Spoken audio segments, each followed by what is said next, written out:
So we would now get on to business, plenary session 1, where we have Professor Gautam Kalghatgi as the speaker. Very briefly to introduce you, Professor Kalghatgi is currently a principal professional at Saudi Aramco and is also a visiting professor at Imperial College, London, and at Oxford University. He has held similar professional appointments in past at KTH Stockholm, Technical University, Eindhoven, and Sheffield University. He joined Saudi Aramco in October 2010 after 31 years with Shell Research Limited in the United Kingdom. He is a fellow of Royal Academy of Engineering, SAE, and IMMAC-E, and is also on editorial boards of several journals and on the International Board of Directors of Combustion Institute. He has published around 150 papers and recently a book on fuel engine interaction on combustion, etc. So, request Professor Kalghatgi to present his lecture. Please welcome.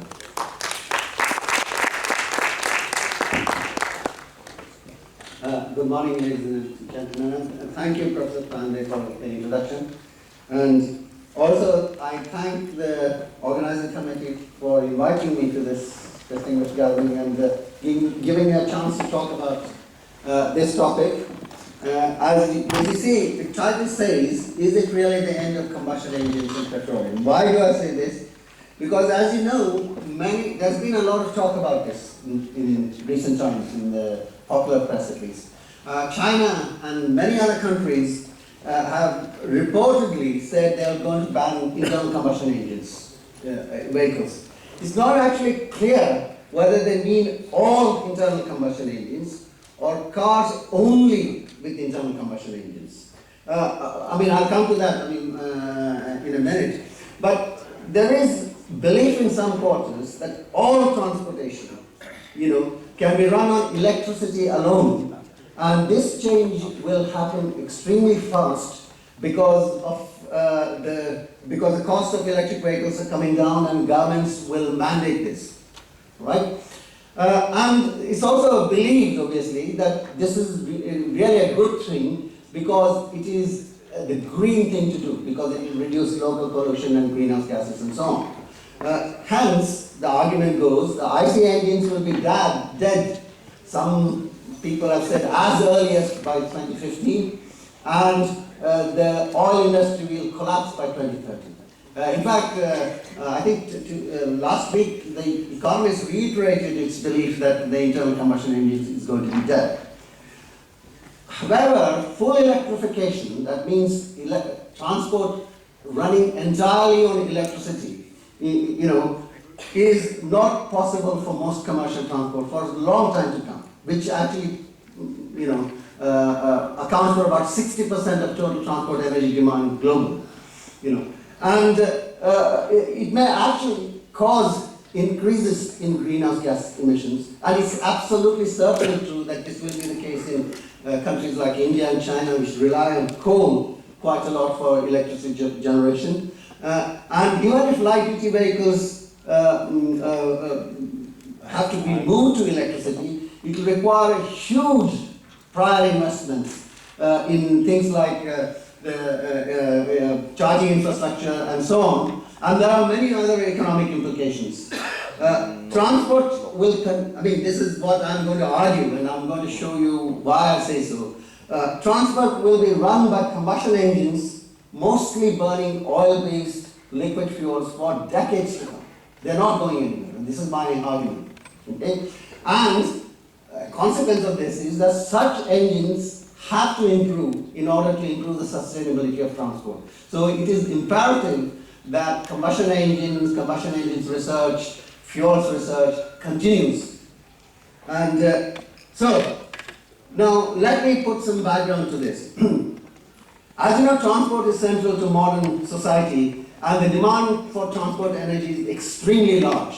It globally accounts for about 20% of total energy use, 23% of CO2. But if you consider other greenhouse gases like methane and so on, it accounts for 14% of global greenhouse gas emissions. And by the way, this is identical almost. The share is identical to the share of livestock farming for meat and dairy.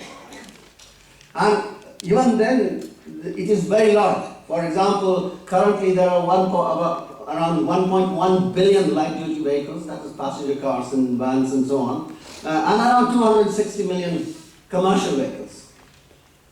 And each day, 4.8, probably now it's 4.9 billion liters each of gasoline and diesel, and about 1.2 billion liters of jet fuel each day is required by the world. Okay? So the demand is extremely large. And light-duty vehicles account for about 44% of the total transport energy demand. Some of them, of course, run on diesel as well. And petroleum and transport are also very closely linked. That is, oil and transport are very closely linked. Because transport is essentially driven by liquid fuels made from oil. Why? Because they have high energy density, they're easy to transport and store, and as a result they have become fuels of choice over the past century or so for transport, and a very extensive infrastructure worth trillions of dollars has been implemented globally, basically. And so that 95% of transport energy now comes from petroleum. And around 55 to 60% of all petroleum use goes to make transport fuel. So they are completely linked, transport and petroleum. And the demand for transport energy is increasing at an annual rate of about 1.3 to 1.4%. But all this increase is going to be in non-OECD countries, essentially China and India for the next few decades. Another important point to remember is this demand growth in transport is not uniform. Transport energy is not uniform. Because there is much greater scope for improvement in efficiency of light-duty vehicles. For example, the future average global car will be in China and India, which means it will be smaller, lighter, travel less distance compared to the current average, which is really dominated by the United States and North America. So that even if the number of vehicles increases, for example, the projections say by 2040 there will be 1.7 to 1.9 billion light-duty vehicles, the amount of fuel they use will not increase in the same ratio, basically. Moreover, there is a lot of scope for improving efficiencies of light-duty vehicles. For example, hybridization, which I'll come to in a minute, and maybe to some extent a little bit of full electrification as well, which is not possible in commercial transport. So, these kinds of projections have been around for quite some time. This is a projection from the freeway scenario for World Energy Council, which shows that the demand for diesel and jet fuel will increase much faster than for gasoline. And this has very important consequences. For example, what it means is that the oil, the amount of oil that needs to be processed to meet the demand for diesel and kerosene means the amount of oil processed will have to increase. And the light fractions from the initial distillation of oil, which are normally used to make gasoline now, they have no home to go to because the demand for gasoline is decreasing. And therefore, there will be much easier availability of low-octane gasoline components. Sorry, what happened? Gasoline components. This is an important point that we have to remember. And the headline news is, even by 2040, most credible projections show that transport will be dominated by combustion engines. That means 85 to 90% of all transport energy will come from oil. In fact, the recent USEIA projection has reaffirmed this, but there are lots of projections like this. Once again, this means it's imperative to improve such engines to improve the sustainability of transport. Right, now let's look at the changes taking place in transport and mobility. There are many drivers for change, energy security, reduction in conventional pollutions and so on. And there are many policies in place. I won't go through all this because I've got another slide which summarizes this. And the result is there are huge changes, improvements taking place in vehicle technology in terms of improved aerodynamics, weight reduction, hybridization, improved tires, better auxiliary systems. Anywhere you can save energy, people are going after that. In terms of technology trends in engines, the main trend for spark ignition engines is to improve efficiency, and that means downsizing, turbocharging, hybridization, which I'll talk a little bit more about, and it has implications for fuels, which I'll mention later. Similarly for CI engines, the big issue is to reduce soot and NOx, because all compression ignitions now are diesel engines, and they have this problem with soot and NOx. They're efficient, but they're dirty.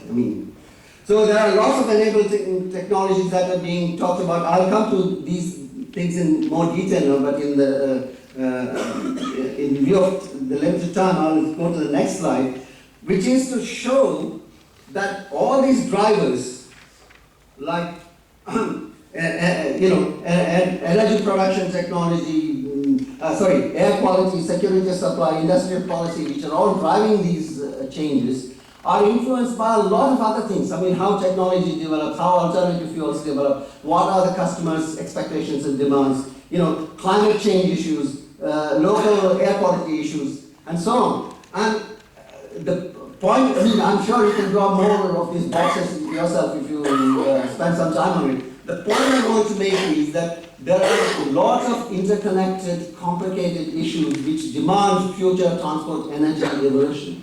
And one must not be hung up on a single issue, and then go on saying, for example, just because some technology is developing very fast, that, like electric vehicles, that the oil industry will die, for example, or there won't be any internal combustion engine. And that's the main point I want to make. And I want to expand on this point in the following slides.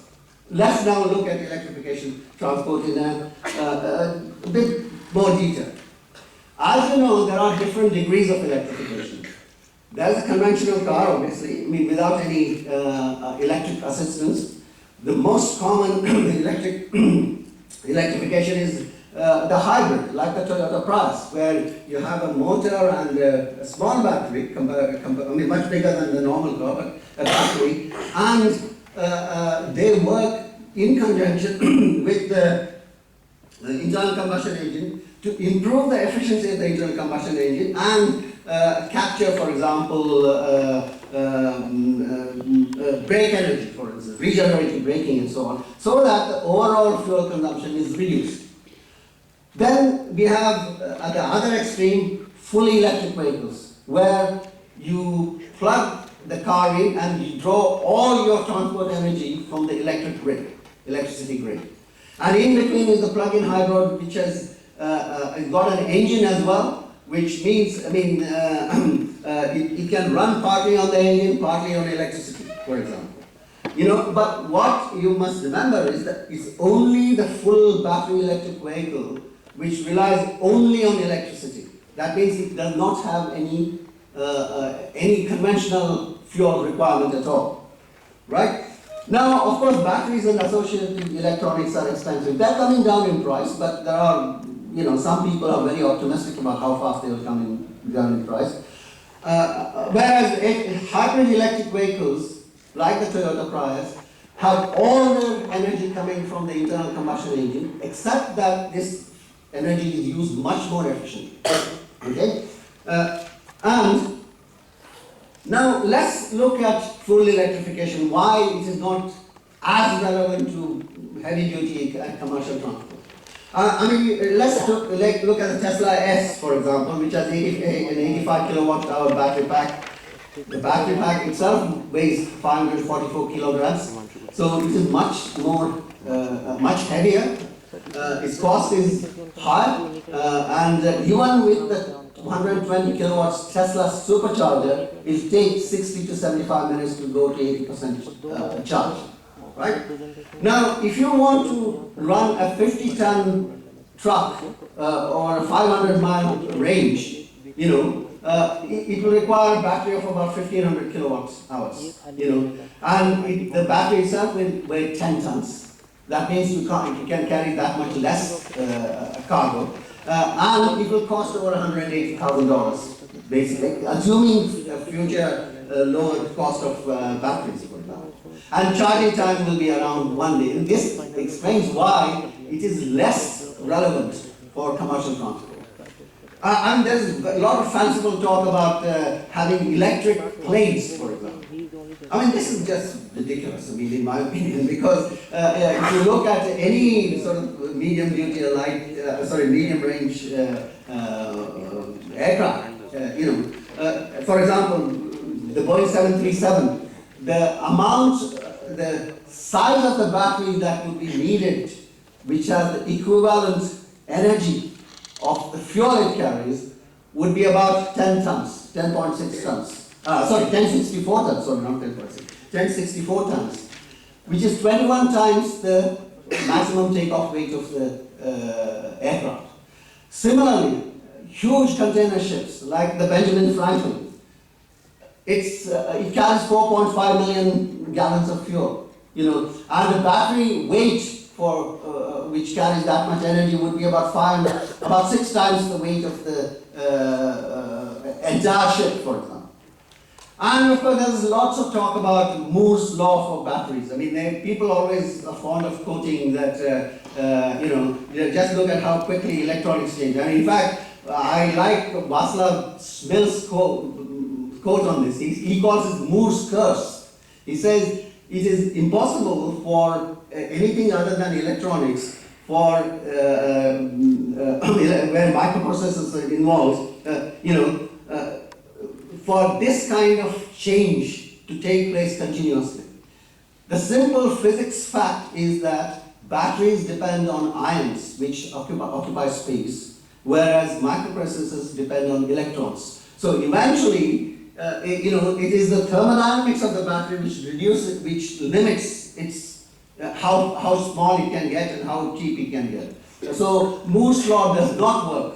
And as Václav Smil has pointed out, gains in performance and reduction in cost are typically 1.5 to 3% per year outside the microchip world, certainly in the energy area.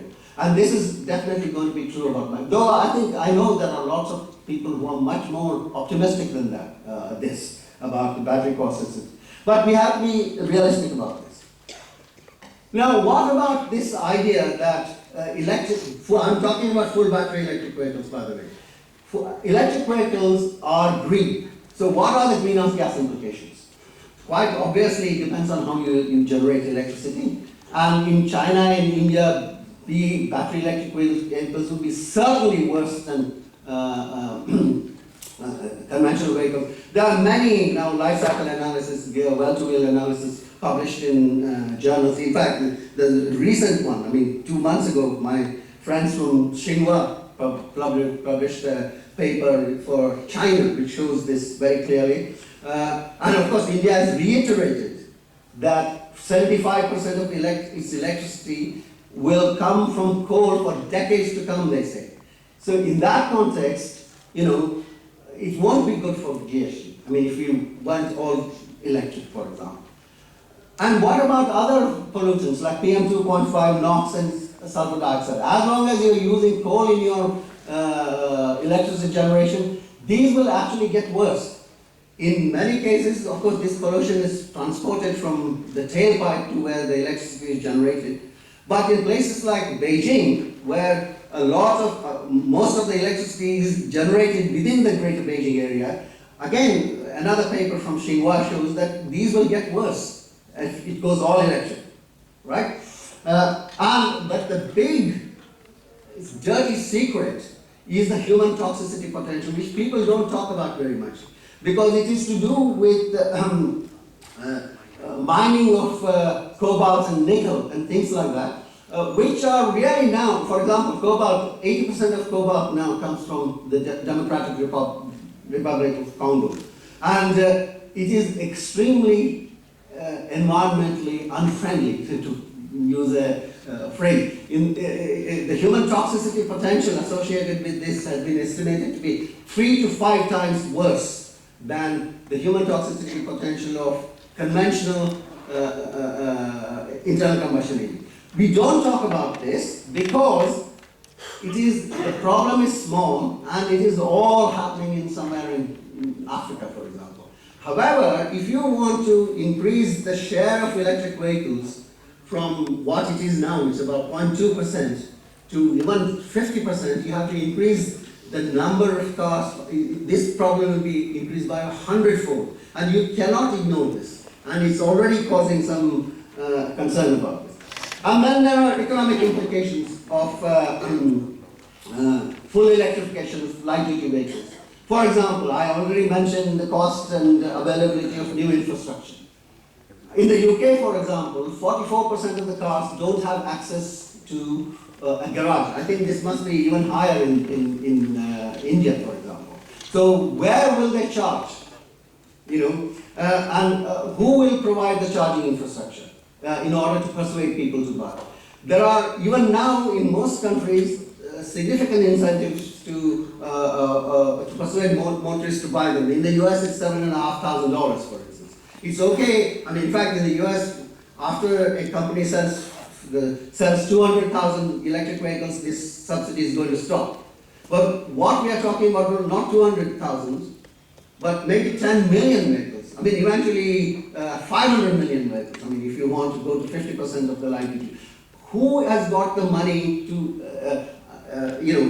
carry on with this incentive? Of course, the argument is by then these incentives will not be needed because the cost will come down.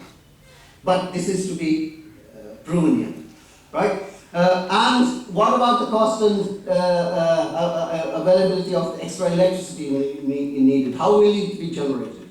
Will it be all renewable, or will it have to rely on fossil fuels? What about the lost revenue from fuel tax, for instance? How will governments recoup this? And in the UK, for instance, the government raises £35 billion per year from fuel tax, which is about 400 million pensions. How will they fund this if they don't change this tax infrastructure?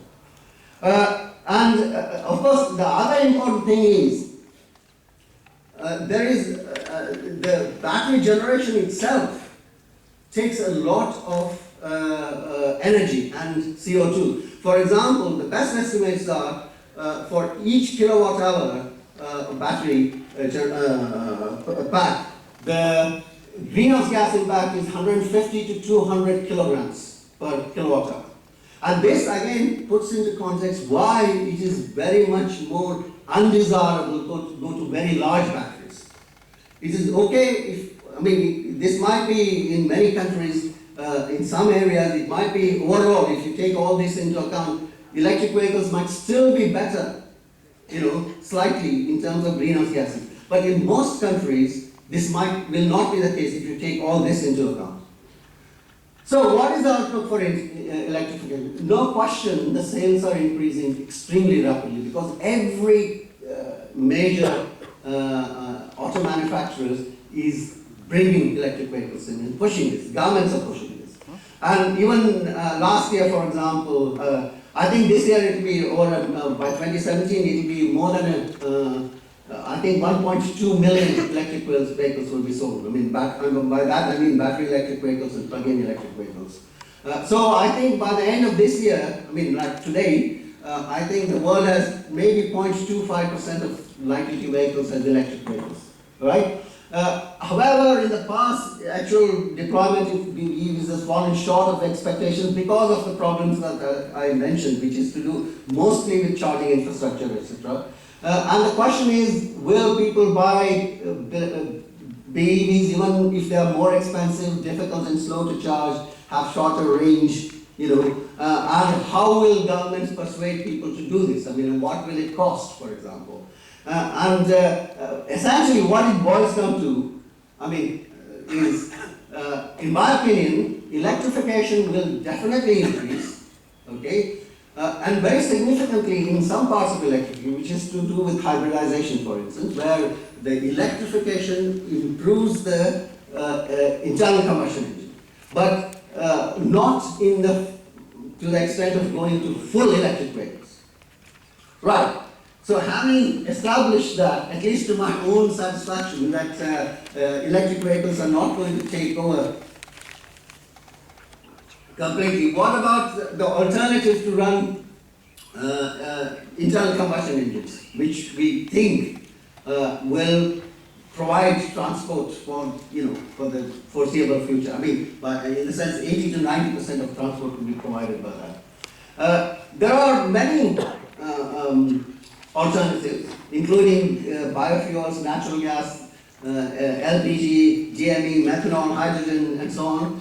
But again, the headline news is that they are not expected to take more than 10 to 20% share of transport energy by 2040. It's mainly because the demand for fuels is extremely large, as I pointed out. And all these alternatives start from a low base. And they are also generally relevant to light-duty vehicles. In many cases, they're not relevant to heavy-duty. I mean, even alternative fuels, for example. Though there are exceptions. I mean, I will modify this statement as we go along. What are the alternatives? Biofuels. Many of you here are very much more involved in biofuels than I have been. But it's made from biomass, sugar, starch, vegetable oils, and so on. The current share of global transport energy is about 2% of the total, primarily as ethanol in gasoline. About 100 billion liters of ethanol were produced in 2016. It might be a little bit more this year. And the main drivers again are import substitution, use of agricultural surpluses, bio-waste management, greenhouse gas credit. And I want to emphasize again at this stage that in many places, different drivers are more important than others, basically. Some places you might not care about greenhouse gas implications at all, as long as you have energy security. I think this is almost true about India, for example, or China. But there are challenges with this. The biggest challenge always has been the food versus fuel in terms of availability of land, higher costs per unit of energy, and sustainability. I mean, now there is increasing realization that if you bring in land use changes, deforestation, water and fertilizer use, NOx, nitrogen issues associated with nitrogen fertilizers, etc., they are actually not very sustainable, right? But this does not matter. In fact, it doesn't mean that the ethanol is going to go away. Ethanol is going to increase, no question about this, because there are many other important drivers which will push this. And of course, there was a lot of faith in second generation biofuels, which don't, basically using waste bio energy. But actually, this has fallen well short of expectation. For example, the US, the original target for 2015 was 3 billion gallons by 2015 on the RFS2 requirement, but actually 2.2 million gallons were produced in the US. So it is quite far from really a practical realization. What about alternatives? There are lots of interest in natural gas, by the way, now, because of the shale gas revolution in the US and so on. Of course, it makes sense if you can use it. Because it exists naturally, it's cheap and abundant. It can be used in the internal combustion engines, though it's mostly used for heating and electricity generation. But the problem is it's very low energy density. That means it has to be compressed to about 200 atmospheres or liquefied in terms of LNG, and all this makes it more expensive. And of course, it has other desirable properties, like it has got high octane, it reduces particulates if you use in the compression ignition engine, and it can lower CO2 because it has a higher hydrogen carbon ratio. But if there are fugitive methane emissions, if you don't make sure that methane doesn't, if you come out, then these greenhouse gas benefits will be cancelled out by the methane emissions. So it's very important that the combustion efficiency is extremely good. The barriers against are to do with infrastructure and the initial cost of the vehicle, because of the lower energy density, lower driving range, and so on, there are safety and environmental issues, etc. However, there is renewed interest in this, and there is, especially for marine transport, liquid natural gas might come in, and for heavy-duty truck, again, things have changed. In 2015, there was great enthusiasm in the US that heavy-duty trucks will be converted to run on CNG or LNG, but since the oil price has dropped, the expectation is the oil price is more than is less than $60 per barrel. This doesn't make economic sense, certainly not in the US. So again, the enthusiasm waned a little bit. But the expectation is natural gas will take a much larger share of transport than it is today in the future. It currently is about 2%, of the total transport energy demand. Well, it's not 2%, it's less than 2%, about 1.5%. It will go up to about 5% of the total transport energy share, according to some projections. So it's going to increase. Other alternatives like LPG, DME, methanol, they're all in play. Liquid petroleum gas, it's already very well established technology. In many countries like Turkey and Korea, it's very commonly used. There are more than, I think now probably 20 million cars which use LPG. Dimethyl ether, there is great deal of interest in some quarters. Japan was very keen on this at one stage. It can be made from coal and biomass, and therefore from the energy security point of view, it can be very interesting, in many cases. Methanol is similar, it can be made from coal, and which means China is very interested in it, and China is already using a lot of methanol, and it has other advantages, methanol, which is very high octane, so it is very good for spark ignition engines. But it only has half the energy content of gasoline, so that's the downside of it. Then there have been a lot of talk about synthetic fuels at some stage, made from using syngas, which can be made from coal, biofuels, or gas, natural gas. And the problem is, it is extremely expensive, and it is basically, it's not going to be a very big factor in the future. Though cheap natural gas, renewed interest in this. It's a very expensive route to take, basically. So anyway, use of these fuels makes sense somewhere to some extent, and they will continue to be used, and the use will increase, basically. Certainly some like methanol, for example, will find increasing use in some countries. I understand there's a lot of interest in India now about methanol as well. And I think it is a good thing that people start looking at all these alternatives. And again, I come to hydrogen. As most of you who are involved in this area know that for about 8 years under the Bush administration, hydrogen was the thing. Everybody was going to go to hydrogen. But it does not happen. It is not a good transport fuel, in my opinion, because it is like electricity and energy carrier. Unlike natural gas, it does not exist naturally. So you have to make it. The production is very energy intensive. And though it can be made from all kinds of sources. Then there is this question that Elon Musk keeps asking: if you have electricity, why convert it to hydrogen? Why don't you use? I think he's got a point there. Storage and transport is extremely energy intensive and difficult, and the infrastructure requirements are huge if you want to bring it to a mass scale, and it's not a viable transport fuel. If you have hydrogen you produce from excess renewable energy, etc., it's much better to use it to somewhere else, basically. So this brings me to the next point. Is how do we improve fuels and engines? I said conventional fuels need to be engines need to be improved. What you have to remember is that in reality, fuels don't have an existence outside engines. They only make they are only valuable or make sense. And so there's a nexus between fuels and engines. So far, we have always been using conventional engines, using known fuels like gasoline and diesel, and people are trying to tweak the conventional engine technology to get better efficiency, lower emissions, and so on. And the second stage is what we are, Saudi Aramco are focusing on, and which I'm proposing to use the right way to go forward, is to develop fuels and engines as a system together. And there is a lot of scope for this. In my next talk, in about 10 minutes time, I'm going to talk about one of them, which is gasoline compression ignition, where you use fuels not normally used in current engines, but to much greater advantage.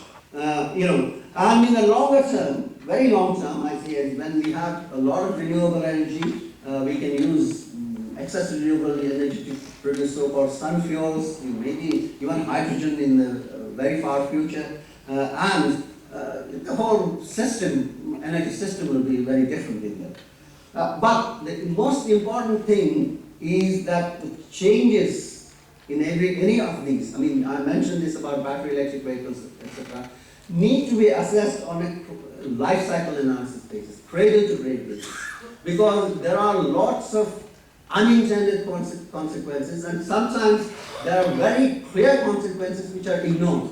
Like land use change with biofuels, for example.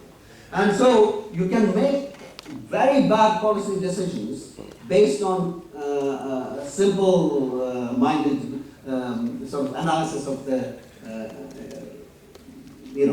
problem. Now, there are, I said there are, I need to finish very quickly now. So there are what are the trends now for this kind of work? In spark ignition engines, basically. Essentially, we are trying to push spark ignition engines to higher and higher efficiency.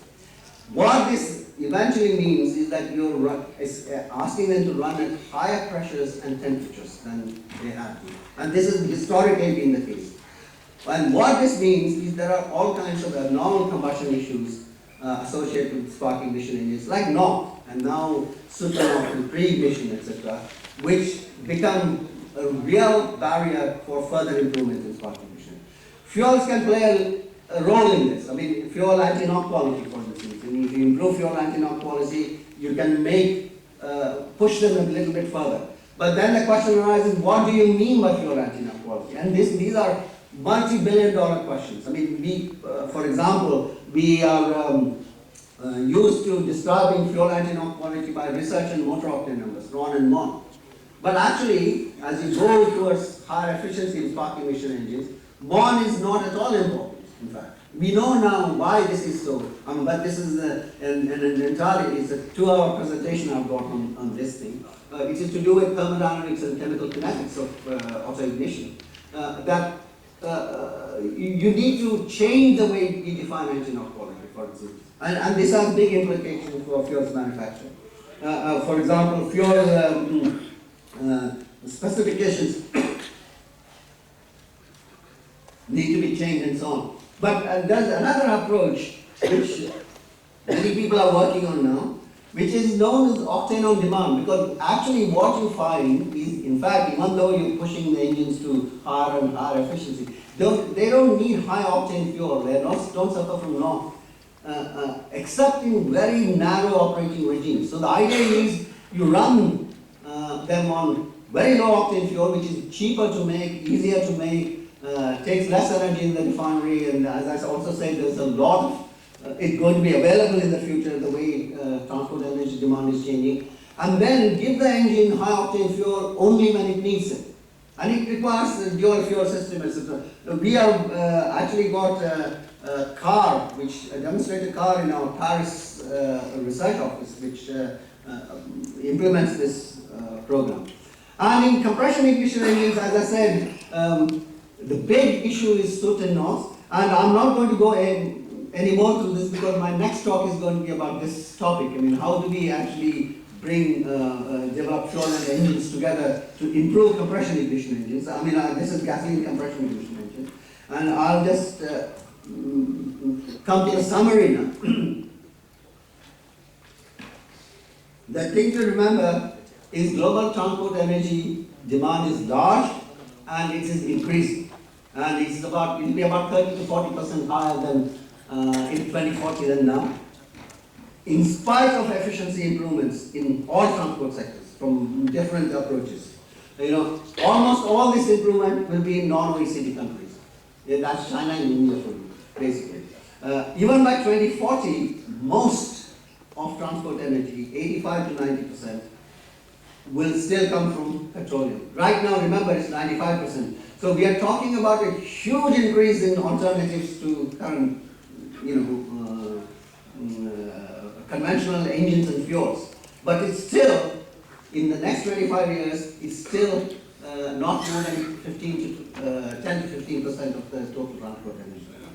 And the demand growth will be skewed towards commercial transport. I didn't mention this, by the way. The growth will not be constrained by supply. I didn't show this because the question has always been, is there going to be enough oil? And even 5-10 years ago, the first slide would be, why should we have alternatives because we are running out of oil? This is simply not true, at least in the time scales that we can think about. For example, if you look at there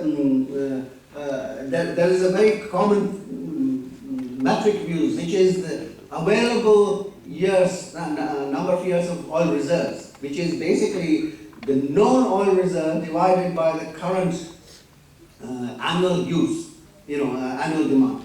It used to be about 30 years in 1965, 70.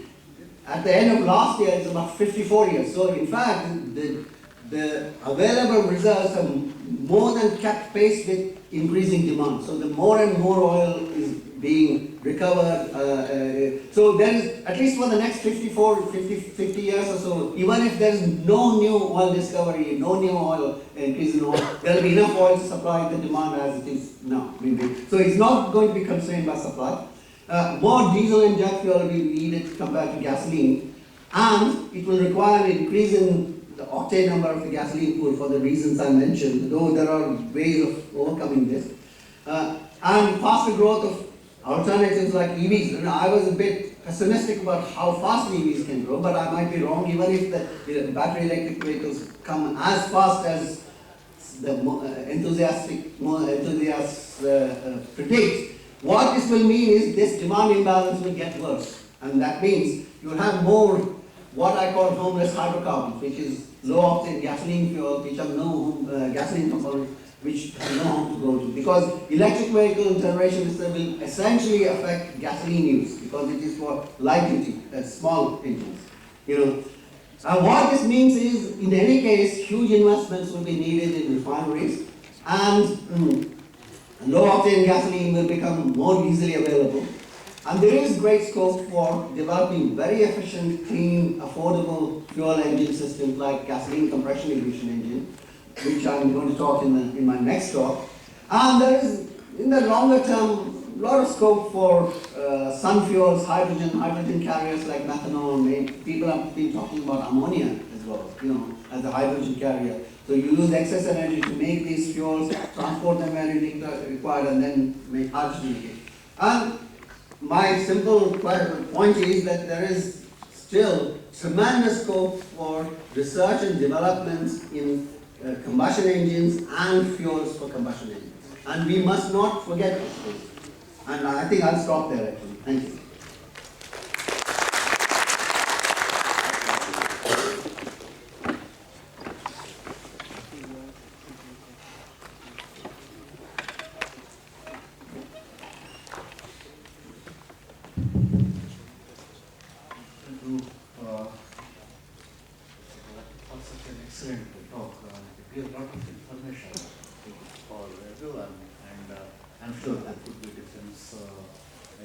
Aspects to be considered. Whatever, the floor is open for one or two short questions, please, if anyone has.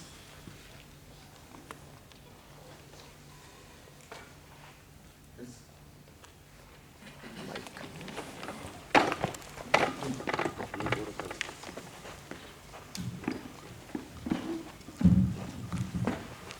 I fully agree with your presentation. In all your comments you said that But a few years ago, there was a big hype for fuel cells.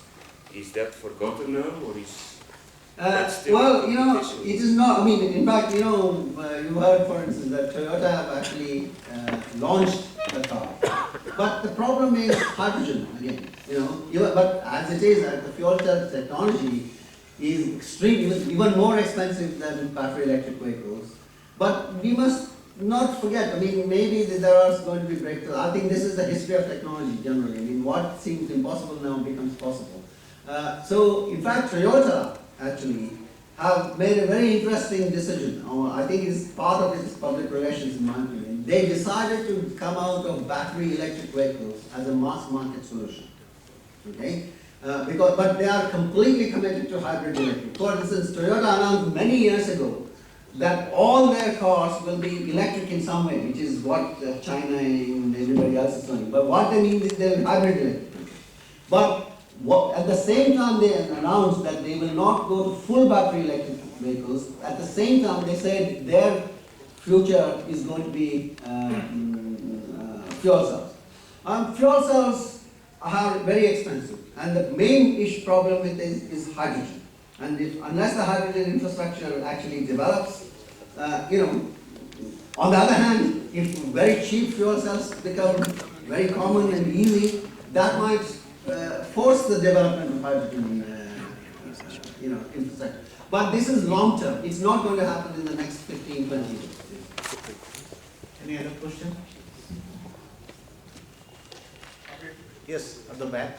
So one of the reasons you stated for BEV will not increase in percentage, that its GHG contribution of electricity production is very high. You stated that. Not very high. I mean, for example, in the UK, it will mean, if there is an increase, I mean, I know the UK numbers, for instance. If in UK, the share of electric vehicles goes from what it is now to 10%, they will require about 15% more peak power. That is 3 new nuclear power stations. You know, there might be other ways of moderating this, but it will require huge investments in smart grids and so on. I mean, so it's not very huge, but it is big enough that it requires. So from environmental point of view, the time spent by each person in the roads, especially in metros, either school-going kids or the office-going person, is in hours. So if I assume that PEV is going to be 50% or more than that in playing on the roads, will easily bring down the exceeding air pollutant values on the roads, which is the major concern first. Yes. Second point is that after December 2015, in Indian power plants, stack emission standards have been revised, SOx, NOx, mercury have been included in that. And already I am seeing GHG values CO2 equivalent in kgs per kilowatt hour electricity produced are already in decreasing order of more than 20% as compared to the values in 2000. So this, and the problem becomes to the point source. Only it is going to be the problem of the power plant producing agents to control all the CO2 or SOx, NOx, PM at their own site rather than run behind each individual vehicle tailpipe. Yeah. So I always hope that we will occupy the roads for the betterment of the human being. Yeah, in fact, I mean, another way of stating this is that when electricity generation is clean and renewable, electric vehicles make more sense, you know, than when they're not. And the point about, though you say that in India, in China is much further out than this. I mean, they're trying very hard. And there's if you just look up the literature, there have been papers published from Xinhua recently about what happens in Beijing in 2030, for instance, where all the things that you're talking about of improving the electricity generation is put into place. But still, NOx, PM25, and SOx will be worse in Beijing because of this. Even then, because this may not completely be able to get rid of coal. But, you know, this is an obvious fact. If electricity generation is clean, then the things that I mentioned are not an issue. But it's not going to be clean, is what I'm saying, very quickly. That's all. Yeah. Last question. I enjoyed your presentation very much. I agree with a lot of it. I'd like to see if you have any comments on what would happen if hybrid electric vehicles become, and continue to become much more popular, particularly series hybrid versus the earlier generation parallel hybrids. so that you need an engine, but you need it just as a power generator to charge the battery. And what kinds of engines, combustion engines, you think would be most successful in that scenario for both cars and trucks in series hybrid configurations? But in general, whether it's series hybrid or parallel hybrid, I think the expectation that they'll become very widespread. Certainly, in all of the OECD countries, they'll be required. I mean, basically, all OEMs will have to have hybrids. And in fact, this is one of the reasons why the gasoline demand is coming down. You know, so it has a big implication for the reduction of gasoline demand, and this will play out into this demand imbalance I was talking about. So it's already expected. I think thank you very much, Professor Kalghatgi. We would like to close this session, and I would request Chairman Professor Pandey to do the honors for our plenary speaker.